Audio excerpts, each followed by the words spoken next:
आज 25 करोड़ मुसलमानों के लिए बहुत बड़ा दिन है और बहुत बड़ी जीत भी है। उनके सब्र का फल जो है उन्हें मिल गया है।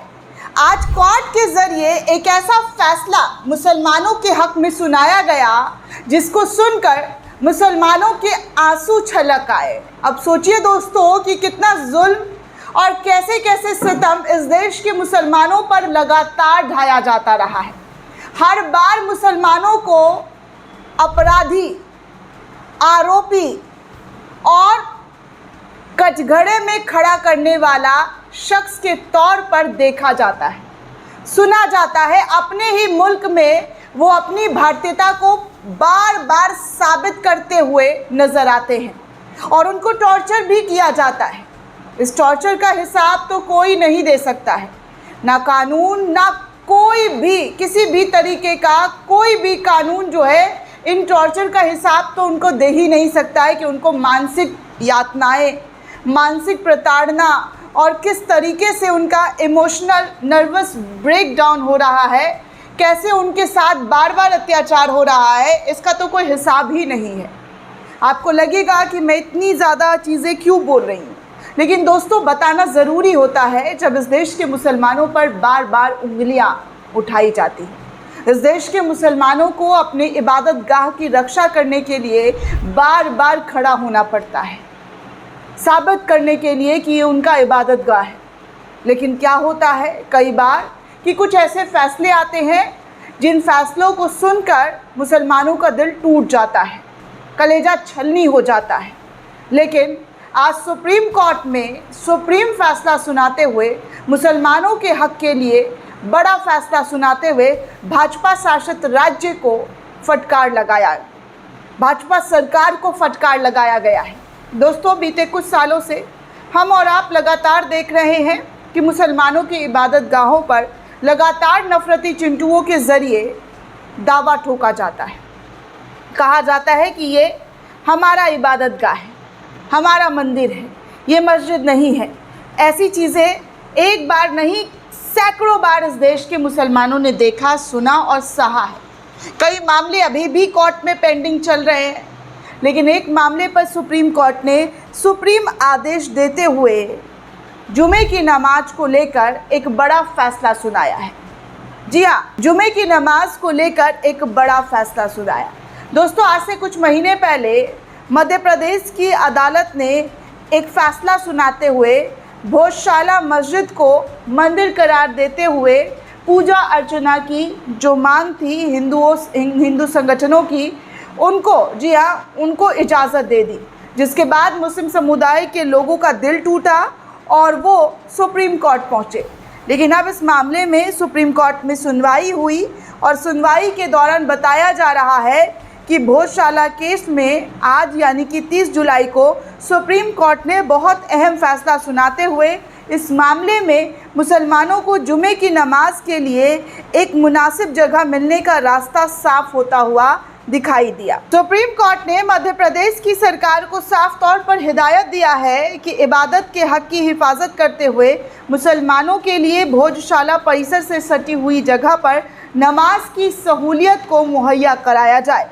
अदालत के इस रुख को मजहबी आज़ादी और दस्तूरी हुकूक का अहम तस्दीक माना जा रहा है, जिससे मुस्लिम समुदाय के अंदर खुशी का लहर है। चलो ज़्यादा ही नहीं, कम से कम थोड़ा सा तो उनको नमाज़ पढ़ने के लिए जगह दिया गया, क्योंकि जिस तरीके से इस मस्जिद पर मंदिर होने की बात कही गई, उसके बाद मुसलमानों ने सुप्रीम कोर्ट का दरवाज़ा खटखटाया।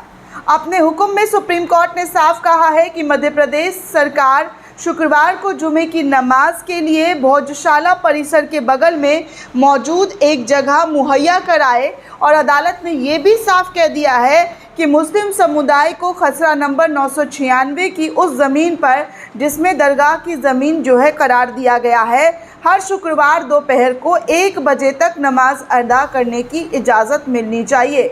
अदालत के मुताबिक ये जगह मुतनाज़ा अहलाते से बिल्कुल सटी हुई बताई जा रही है और तो और जी हाँ, नमाज के लिए मुनासिब जगह मुहैया कराने के साफ तौर पर कोर्ट ने भाजपा शासित राज्य में जो मोहन यादव की सरकार है उनको आदेश दिए हैं। अदालत ने अपने फैसले में साफ कहा है कि अगर दोनों तरफ, जी हाँ, अगर दोनों ही तरफ के लोगों की आपसी रजामंदी से किसी दूसरी जगह पर लोग राज़ी हो जाते हैं तो इस हुक्म से उस पर कोई भी रोक नहीं लगेगा।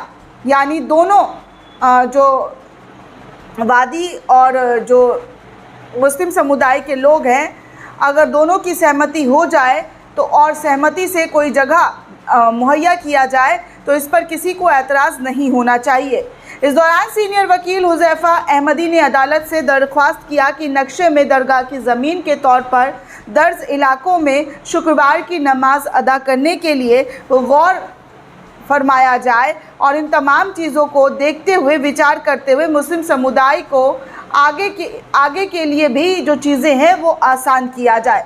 हर पहलू पर विचार करते हुए मुसलमानों के हक़ में फ़ैसला सुनाया जाए। सुनवाई के दौरान मध्य प्रदेश सरकार की तरफ से पेश हुए additional advocate general KM. Natarajan ने कहा कि सियासी हुकूमत दो फरीकों के बीच हक़ के तनाज़े में पड़ना नहीं चाहती है और एम.के. नटराजन का कहना है कि हुकूमत की पहली जिम्मेदारी सिर्फ अपने साथ लॉ एंड ऑर्डर बनाए रखने का है। इस दलील पर सुप्रीम कोर्ट ने सख्त रुख अपनाया और जस्टिस जयमाल्या बागची ने साफ अल्फाज में कहा कि किसी भी रियासत की जिम्मेदारी सिर्फ अमन बनाए रखना नहीं बल्कि हर एक नागरिक को मजहबी हक़ की हिफाजत करना भी उसके लिए ज़ाहिर तौर पर पहला कर्तव्य होना चाहिए। अदालत की इस बात के बाद जो है सीधे तौर पर देखा जाए तो उन्होंने जुमे की नमाज को लेकर साफ तौर पर ये कह दिया है कि किसी भी कीमत पर मुसलमानों को यहाँ पर नमाज़ पढ़ने की जगह दी जानी चाहिए। इसके लिए कानून और तमाम चीज़ों को देखते हुए ऐसे फ़ैसले लिए जाने चाहिए जहाँ पर दोनों ही तबकों में किसी को भी कोई परेशानी, कोई दिक्कत का सामना ना उठाना पड़े। दोस्तों, आपको बता दूं तो आगे एक और ख़बर, एक और जानकारी निकलकर सामने आ रही है, जहां पर दिल्ली के जंतर मंतर पर जिस तरीके से प्रदर्शन हुआ और उस प्रदर्शन में कई लोगों के नाम FIR काटे गए हैं और जिस तरीके से विपक्ष लगातार सरकार को सदन के अंदर, सदन के बाहर घेर रहा है, उससे अब सरकार का रवैया जो है वो झुकता हुआ दिखाई दे रहा है। क्योंकि अभी खबर आती है कि दिल्ली सरकार के ज़रिए फ़ैसला लिया गया है कि अब किसी भी प्रदर्शनकारियों पर कानूनी कार्रवाई नहीं की जाएगी। जी हाँ, दिल्ली सरकार ने बड़ा फ़ैसला लिया है। दिल्ली सरकार ने प्रदर्शन में शामिल होने वाले लोगों को राहत देते हुए फैसला सुनाया है कि उनके खिलाफ कोई भी प्रतिकूल कानूनी कार्रवाई नहीं की जाएगी और सरकार ने स्पष्ट किया है कि इस मामले को यहीं पर समाप्त माना जाएगा और भविष्य में इस आधार पर कोई नई कार्रवाई भी नहीं की जाएगी। हालांकि सरकार ने ये साफ किया है कि ये राहत उन लोगों पर लागू नहीं होगी जिनका आपराधिक रिकॉर्ड रहा है। ऐसे में मामलों में सुप्रीम कोर्ट ऑफ इंडिया के दिशा निर्देश के अनुसार कार्रवाई की जो बात चल रही, सुप्रीम कोर्ट के ज़रिए कहा गया था कि किसी भी छात्र पर कोई भी कानूनी आपराधिक मुकदमा दर्ज नहीं होगा, उसको देखते हुए दिल्ली सरकार के ज़रिए ये फ़ैसला सुनाया गया। दोस्तों, ये पूरी रिपोर्ट आपको कैसी लगी हमें कमेंट करके ज़रूर बताइएगा। साथ ही साथ चैनल को ज़्यादा से ज़्यादा लाइक, शेयर और सब्सक्राइब करना बिल्कुल भी ना भूलें। शुक्रिया दोस्तों।